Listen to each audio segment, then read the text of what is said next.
Well, good morning, everybody. It is Friday, May the 12th, and it's Experience Friday Live. And unfortunately, today I am here by myself. Michael is not with me today. He is on a plane and traveling today, so he will not be joining us for this episode. But we're still having it, and we've got an amazing guest today, Ryan Retcher, who I will introduce to you here in a little bit as well.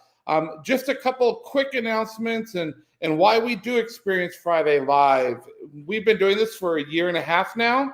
We talk about experience in all aspects of the ecosystem, from employee experience to vendor experience to customer experience. And today I'm really excited because we're actually going to take a twist on experience and what it can look like in the venture capital world. And one of our passions, talking about human-centered design and design thinking and what that looks like and how that can play into so many industries. Just a couple reminder, our next show will be Friday, June the 9th with Valerie Chunik, National Director of Patient Experience from Agilent Health. And I love this title. If we aren't putting patients at ease, we are causing disease. So awesome. We'll be looking forward to that as well. Don't forget to go out and listen to the podcast, The Combustion Chronicles. This past season had some amazing guests, and Marissa Thalberg, an amazing chief marketing officer in the industry. This is her episode 92. Go out, listen to it. We will be launching our summer mini series coming up really soon, and it'll be focused on healthcare. So don't forget to be looking for that as well.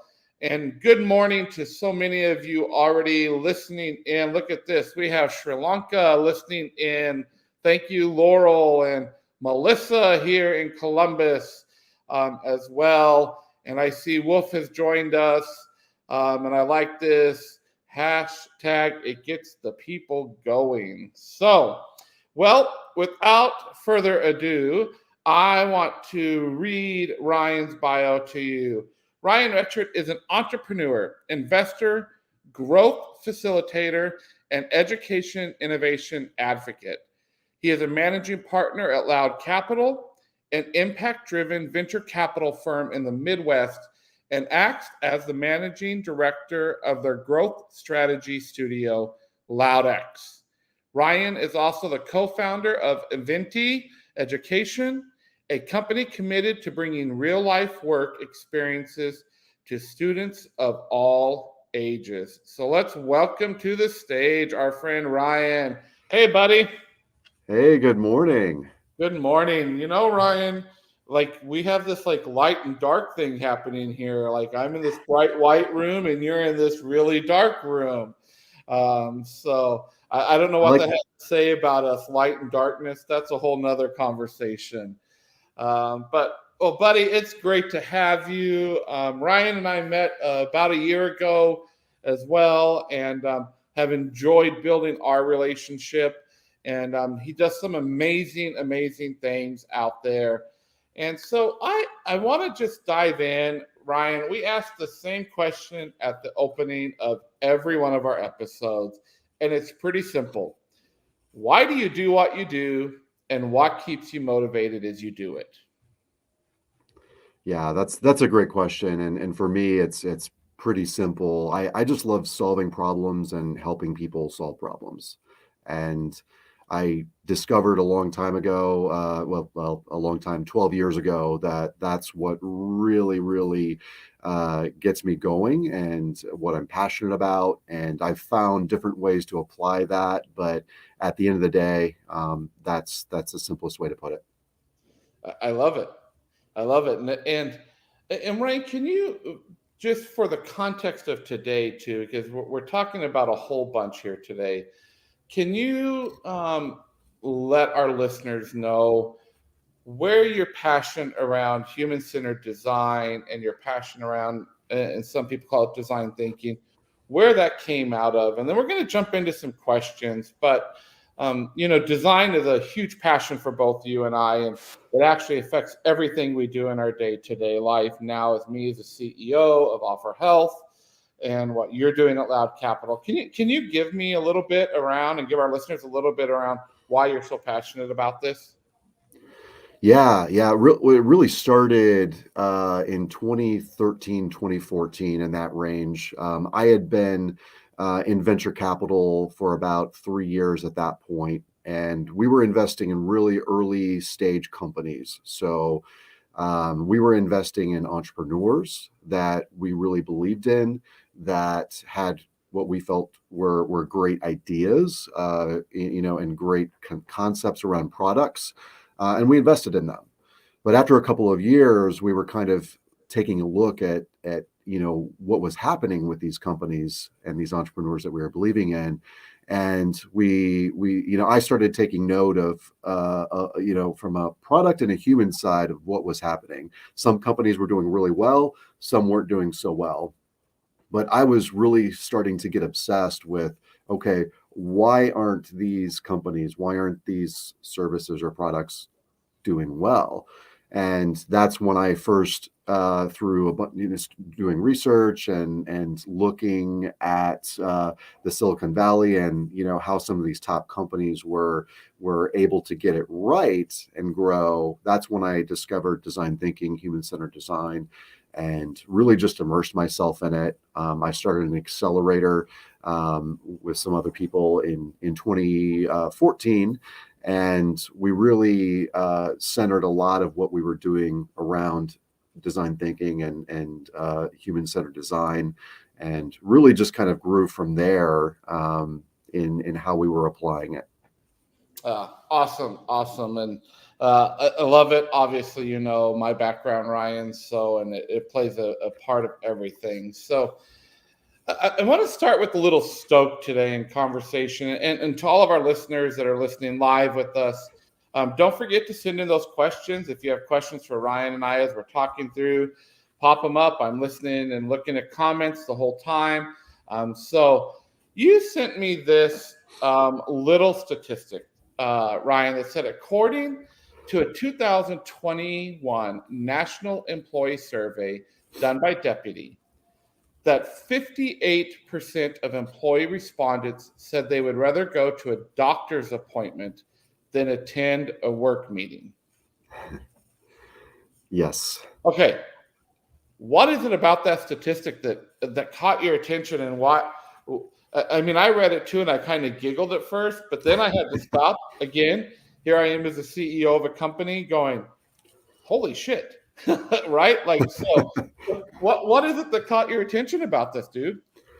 Yeah, it's really been a culmination of everything I've personally experienced and over the last 12 years. And I'm in venture capital. I'm an entrepreneur. I'm building companies. I'm helping other entrepreneurs build companies. And one of those things has really brought me into the education space. And you mentioned it in my bio. And so I'm in these two worlds. I'm in this high growth space where I'm working with owners, leaders in this extremely high growth space, and they have these really, really unique challenges. And then I'm in the education space where we're taking human-centered design and applying it to education, to bring real life experience, work experiences to kids. And I was doing a ton of research in the education space and on the outcome of education, the outcomes that were happening from education. In that, I'll give you another statistic first to answer your question of why this one stuck out to me. There is a statistic, a study was done just before COVID in 2019, where approximately 75% of college graduates that were polled in the survey were in their field of study that they invested in their education in, and their time and money in, and were happy about it. So they went to college. Some of them were undergrad degrees. Some of them were PhDs and MDs. But all of them polled. Only 25% were in their field and actually happy about it. And so that's been a stat that's driven me on the education side. But I think that is correlated to the stat that you just said. Um, we tend to go to school in our world, in our society, and we grow up and we're told that we just have to go through these stair steps of progressions in our life. And if you do this, if you check this box, you get to move on, and you get that next notch, on your belt of success and happiness, in our world. And yet so many people are coming out, and they're tend to be really good at what they do, and they get into work and they get this experience and they build these resumes, but so many people are unhappy. But what I've seen, and I think is correlated to the stat that you gave, that 58% of people at companies polled would rather go to the doctor, which is, generally an unpleasant experience. No offense to doctors out there, but most people don't like going to the doctor or dentist. You would think you would rather, assuming you're doing something you love, you're working at a company that hopefully you love, that you're doing something that you love. In theory, you should enjoy being there. But 58% don't like meetings, and meetings are a critical part of working. And ultimately, meetings are collaboration, right? Well, effective meetings. Effective meetings. So the intent of meetings is collaboration. So when I read this statistic, Ryan, the thing that came to my mind was, and let's be real, right? How many bullshit meetings sit on your calendar? Yep. When I took over the CEO role here at Offer Health in Columbus, and we're 90 days into it. I was just actually writing my 90-day weekly email to send out to all of our associates this afternoon. One of the very first things, like the very first week, I said, we're going to do no meeting Fridays. And we still have a couple meetings here and there, but all in all, I look forward to Fridays because for me, I get stuff done. Yeah. Right? Like this is my day. I can do these, and people get to breathe and go into the weekend. Like, this is scary to me. And I know, and then that statistic you share that, 25, and frankly, I'm one of those people. I mean, I have a degree, in music and a degree in finance. And, some people would say, well, that prepped you for what you're doing today as a CEO, right? But still, the same the matter. 25% of the people are happy in their work. And we were talking today around how this whole human-centered design thinking, and how it influences venture capital. And you're talking about education. So I want to actually dive into this. And I know there's some great listeners on here that even work in some of the education space. And can you share with us a bit about what Inventi Education is?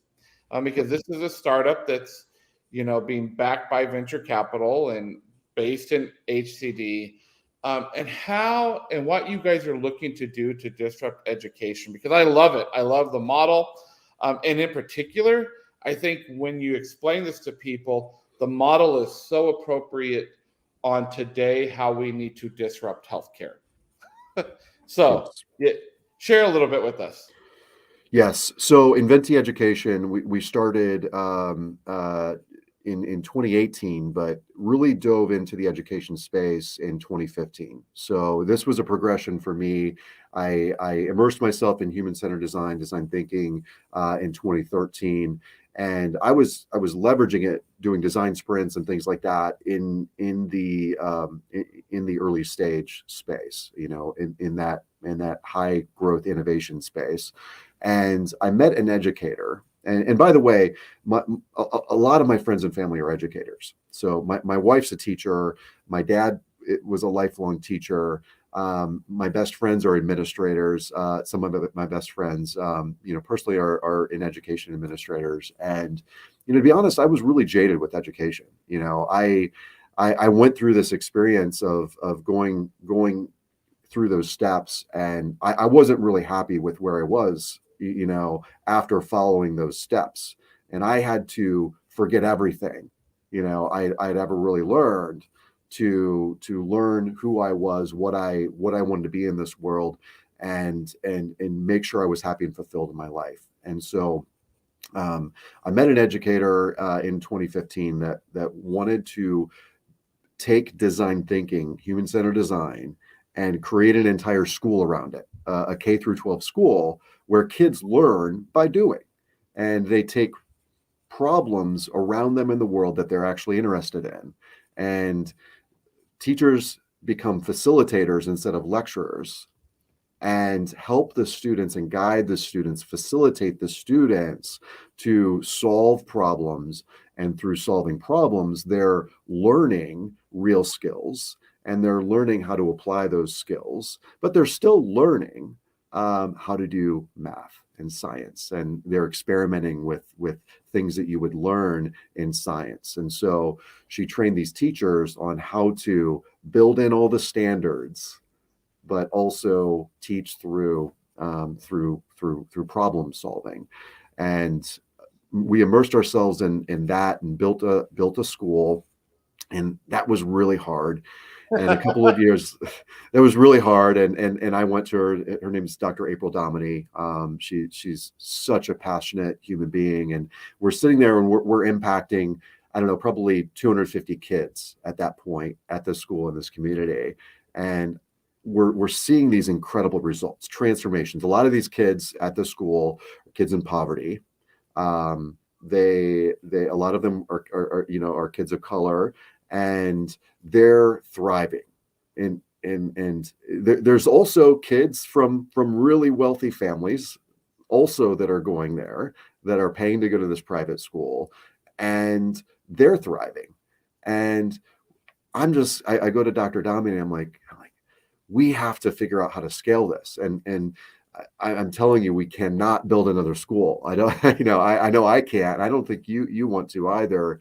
And so we created Inventi, and we took a couple of years to figure out how do we want to do this. But we learned so much from the school, and we wanted to figure out how to take these experiences and some of the components of success that we had in a day-to-day school model, and how do we create these work experiences in connecting kids to real companies and real nonprofits and their local governments to solve problems that are around them, build skills, and solve that statistic, so that by the time kids get to 17, 18 years old, they know what they want to do.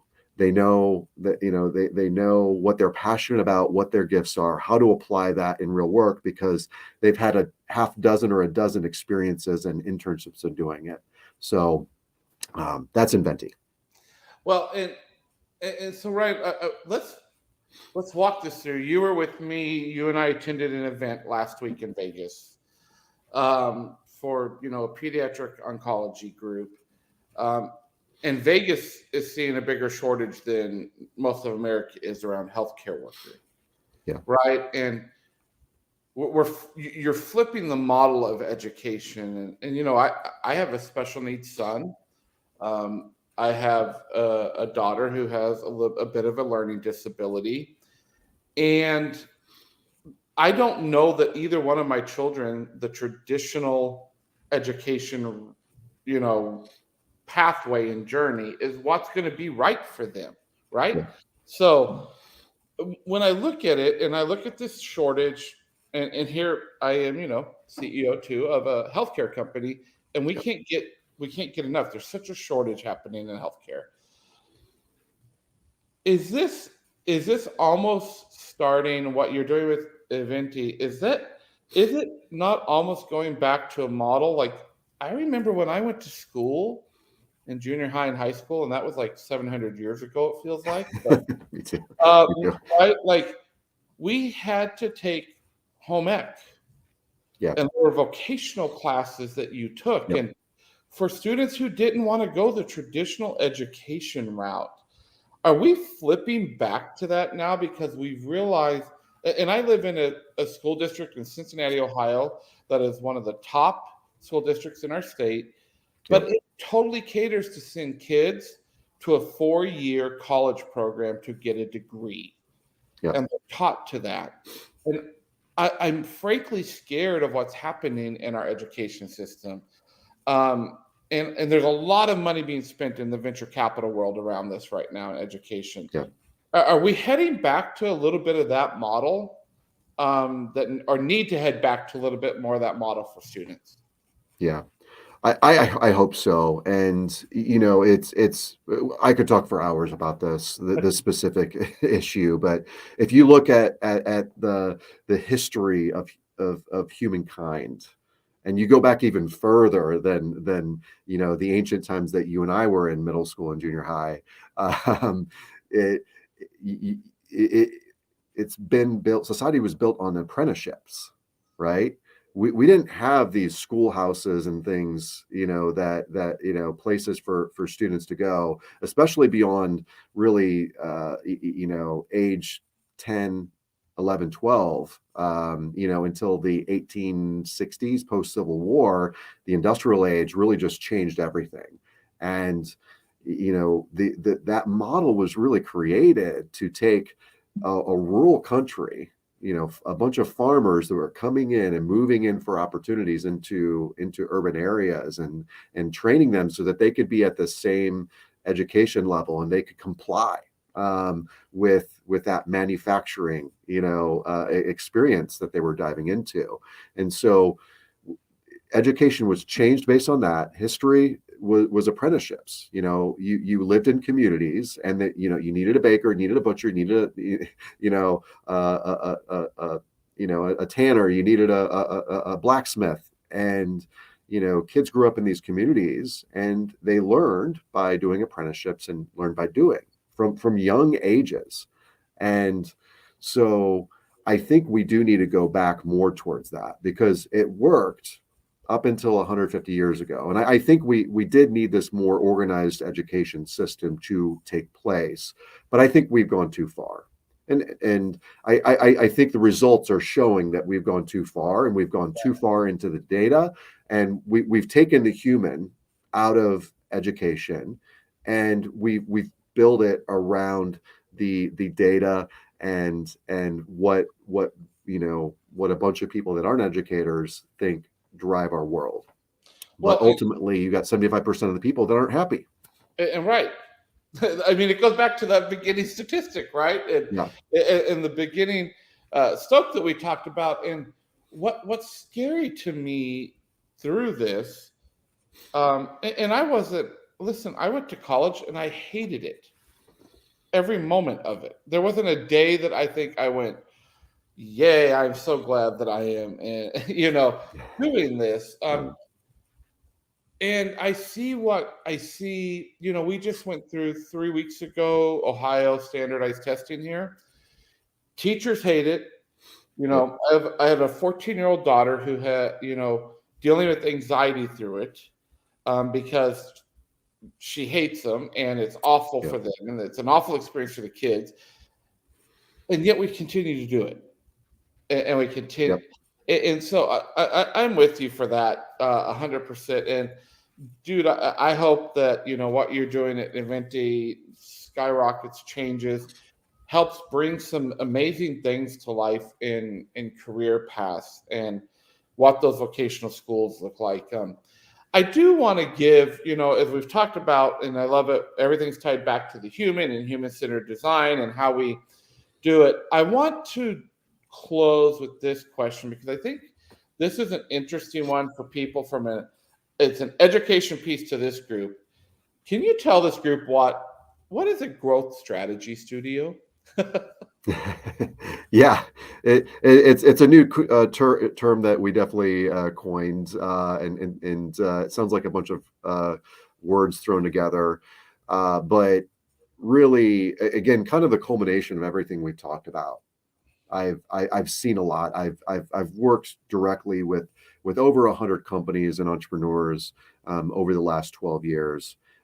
I've worked with kids. I've worked with adults. I've even worked in the middle market space and seen a lot of businesses that have grown into that middle market, and sometimes they become stuck. But one of the things that I was just seeing as a common thread was that oftentimes growth leads to a lot of people coming into an organization that are highly talented people. They've got great resumes, but they don't know how to work together. They don't know how to collaborate. They don't know how to have a good meeting.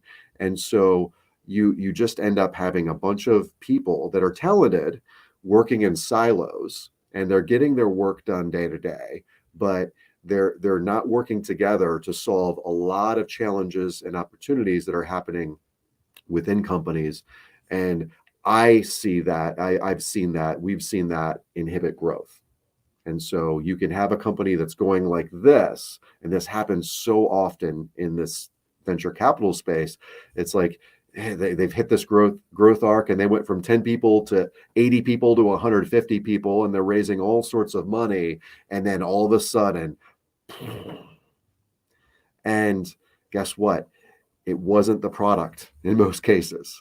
It wasn't, it was oftentimes you bring in all these talented people and they don't work together. And whether it's education or previous employment experiences, we are not taught how to work with each other. And in fact, our mindset is that, no, I want to be the hero. I want to bring the answers. I want to get the big win.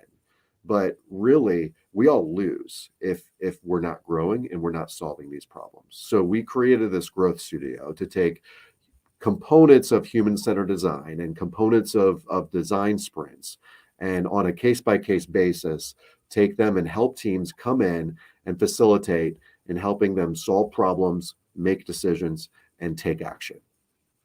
And what we built this studio around is going in and not being the sage that's coming in with the answers. It's helping them find the answers from within. It's making sure that the loudest voice in the room or the most articulate voice in the room doesn't always win that meeting, to the point where the action is, we're going to do this, and you're going to do it whether you like it or not. But then no one does anything, and the problem remains. And we have seen this process in leveraging human-centered design not only develop great products and develop great experiences, but also just solve even the most innocuous and nagging problems within companies that get teams working together. Well, awesome.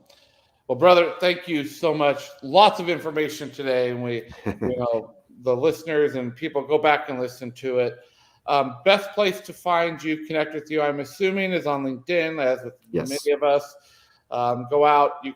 I follow Ryan. We follow each other, so you can connect with me, connect with Ryan. And if you'll hang out, dude, we will close up the show, and then I'll come back and say bye to you. So awesome. Thank you again. Thank you. All right, everybody. Thank you. I just want to say have an amazing weekend, and happy Mother's Day to all of you mothers out there. Enjoy this weekend. Hopefully you will have amazing weather. And again, thank you for joining Experience Friday Live. We so appreciate it.